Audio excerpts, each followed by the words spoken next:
Go Billy, as his 2008 GameFAQs guide for Don Kuga was the only real Western source of info on the game for a long time.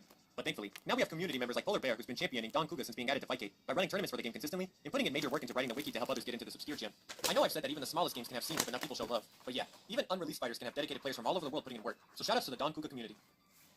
One last thing I want to comment on is that the soundtrack for Don Kuga absolutely has no business being as good as it is. The Taito sound team put every fiber of their being into the F3's Motorola sound chip because it's legit some of the best fighting game music of this era.